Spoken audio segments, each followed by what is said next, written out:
Assalamualaikum warahmatullahi wabarakatuh. Halo semuanya, kembali lagi bersama saya Tri Putri Amanda. Nah teman-teman, jangan bosan-bosan ya melihat video saya. Baiklah, pada video kali ini kita akan membahas mengenai unsur intrinsik pada puisi, yaitu diksi, imaji, dan kata konkret.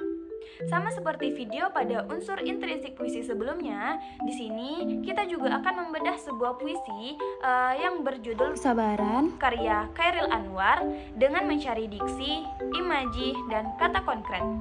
Sebelum itu, kita harus tahu dulu nih apa yang dimaksud dengan ketiga unsur tadi. Nah, yang pertama yaitu diksi. Diksi adalah pilihan kata pada puisi. Pilihan kata merupakan kegiatan untuk memilih kata secara tepat dan sesuai dalam mengungkapkan maksud dan tujuan kepada penyimak atau pembaca, baik secara lisan maupun tulisan. Fungsi diksi dalam puisi ada dua, yaitu fungsi estetis dan fungsi ekspresif. Fungsi estetis berarti diksi berguna sebagai unsur yang memperindah puisi. Sedangkan fungsi ekspresif berarti diksi berguna sebagai unsur yang membantu penyair mengungkapkan ekspresi yang dimiliki. Lalu yang kedua yaitu imaji. Imaji menurut Rohmansyah dalam Desman dan Kawan-Kawan tahun 2019 merupakan susunan kata-kata yang dapat mengungkapkan pengalaman sensoris di mana pembaca seolah-olah dapat melihat, mendengarkan, merasakan seperti apa yang dilihat, didengarkan, dan dirasakan penyair dalam puisinya secara imajinatif melalui pengalaman dan rasa kita. Penjelasan yang sejalan juga disampaikan oleh Tarigan dalam Desman dan Kawan-Kawan tahun 2019 bahwa imaji adalah usaha sang penyair dengan penggunaan kata-kata yang tepat untuk membangkitkan pikiran dan perasaan para penikmat puisi sehingga mereka menganggap bahwa merekalah yang mengalami peristiwa perasaan jasmania tersebut. Jadi dari kedua pendapat tersebut dapat disimpulkan bahwa imaji adalah rangkaian kata yang dapat memperjelas suatu maksud dan tujuan penyair yang dapat menimbulkan efek sehingga pembaca dapat merasakan, melihat, atau mendengar sesuatu yang diungkapkan oleh penyair. Nah, imaji itu yang masih hayal dan masih di dalam pikiran. Terdapat 6 jenis imaji yang meliputi, yaitu yang pertama ada imaji visual. Imaji visual atau penglihatan merupakan jenis gambaran yang muncul ketika penyair ingin menggambarkan apa yang dilihatnya.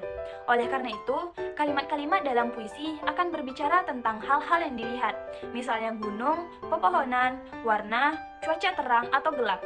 Lalu yang kedua ada imaji auditif. Imaji auditif atau imaji pendengaran adalah kata-kata dalam puisi yang seolah-olah mempunyai pengulangan bunyi. Seringkali imaji ini digunakan untuk menggambarkan suara atau suatu bunyi yang terdapat dalam teks puisi. Lalu yang ketiga ada imaji taktil. Imaji taktil atau perabaan adalah imaji yang mengungkapkan atau melukiskan sesuatu yang dapat diraba atau disentuh dan berkaitan dengan kulit. Imaji taktil ini diciptakan ketika misalnya penyair mencoba menggambarkan rasa sejuknya embun, panas atau dinginnya air, dan kasar atau halusnya sebuah benda. Lalu yang keempat ada imaji gustatif. Imaji gustatif atau imaji pengecapan merupakan sesuatu yang mencoba menggambarkan sesuatu yang mempunyai rasa oleh indera perasa kita. Imaji ini menyajikan gambaran konseptual rasa seperti rasa gula, rasa garam, dan rasa makanan. Selain itu, imaji ini juga berhubungan oleh lidah. Lalu yang kelima ada imaji penciuman, yang merupakan gambaran yang berkaitan dengan hidung. Imaji ini mencoba mendeskripsikan bau secara puitis untuk menciptakan gambaran mimpi seperti bau bunga, bau makanan enak, atau bau yang busuk. Lalu yang terakhir yaitu imaji kinestik. Imaji kinestik atau imaji gerak menggambarkan sesuatu yang umumnya bergerak atau dapat menggambarkan sesuatu yang sebenarnya tidak bergerak namun dirancang untuk bergerak. Nah, yang terakhir yaitu kata konkret. Kata konkret adalah keinginan penyair untuk menggambarkan sesuatu secara lebih konkret, benar-benar nyata atau berwujud, dan dapat menunjukkan pada sebuah benda nyata yang dapat dilihat, diraba, dirasakan, dibaui, maupun didengar. Selain itu, kata konkret juga suatu kata yang memberikan pengertian konkret apabila ia menunjukkan kepada suatu benda, orang, atau apa saja yang mempunyai eksistensi tertentu seperti buku, kursi, dan rumah. Nah teman-teman, selanjutnya kita akan membedah puisi berjudul Kesabaran karya Chairil Anwar. Berikut puisinya ya. Nah, teman-teman, diksi atau pemilihan kata yang terdapat dalam puisi Kesabaran karya Chairil Anwar menggunakan kata-kata yang mudah dimengerti oleh pembaca, meskipun dalam struktur kata tidak beraturan dan kurang sesuai dengan struktur kata pada umumnya. Misalnya kata gonggong, dalam struktur kata pada umumnya bukan gonggong, tetapi menggonggong. Namun, penyair lebih memilih kata gonggong sebagai kata yang memiliki unsur orisinalitas atau private symbol sehingga menghasilkan putik power. Selanjutnya imaji. Diksi yang dipilih harus menghasilkan pengimajian. Oleh karena itu, kata-kata menjadi lebih konkret seperti kita hayati melalui penglihatan, pendengaran, atau cita rasa. Dalam setiap baris yang terdapat dalam puisi Kesabaran karya Chairil Anwar, terdapat imaji di dalamnya. Pada baris pertama, terdapat imaji taktil, di mana kita ikut merasakan bahwa si penyair merasakan ketidaktenangan dalam hidupnya. Pada baris kedua, yaitu orang ngomong anjing gonggong, termasuk ke dalam imaji auditif, karena seolah kita mendengar suara anjing menggonggong tersebut dan orang ngomong itu. Lalu pada baris ketiga dan keempat, terdapat imaji taktil, karena kita seolah-olah dapat merasakan dan meraba dinding batu tersebut serta dunia. Pada baris kelima, terdapat imaji auditif, karena kita seolah dapat mendengar hentaman suara secara terus-menerus. Atau dengan kata lain, seseorang yang sudah ditegur namun tetap berbicara terus-menerus. Pada baris keenam terdapat imaji visual, seolah kita dapat melihat adanya api dan abu.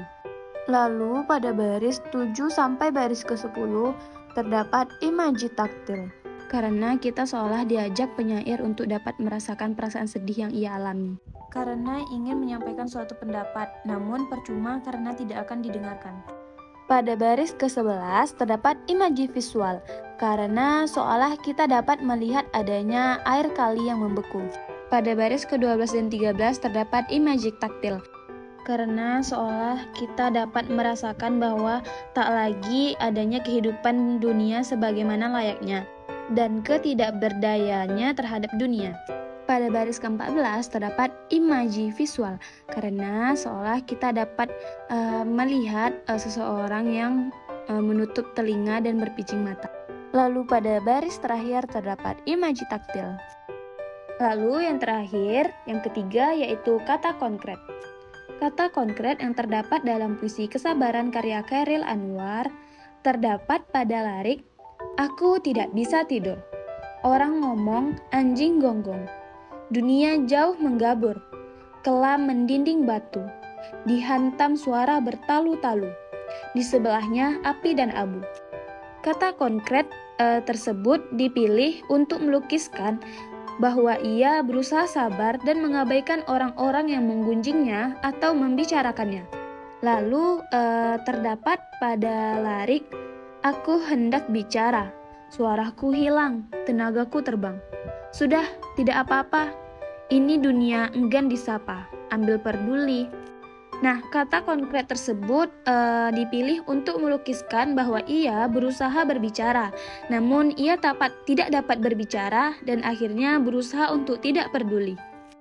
Lalu terdapat pada lirik, keras membeku air kali, dan hidup bukan hidup lagi. Nah, kata konkret ini dipilih untuk melukiskan bahwa ia sudah tahan dan kuat untuk menjalani hidup. Dan terdapat pada lirik, kuulangi yang dulu kembali, sambil bertutup telinga, berpicing mata, menunggu reda yang mesti tiba. Nah, kata konkret ini dipilih untuk melukiskan bahwa ia sudah akan terus bersabar dan yakin bahwa suatu saat nanti cobaan itu akan berlalu seiring berjalannya waktu. Nah, teman-teman telah sampailah di ujung penjelasan mengenai unsur intrinsik puisi tentang diksi, imaji, dan kata konkret. Lebih kurangnya saya mohon maaf dan semoga video ini bermanfaat bagi kita semua. Sampai jumpa di pertemuan selanjutnya. Bye-bye. Wassalamualaikum warahmatullahi wabarakatuh. Audio Jungle.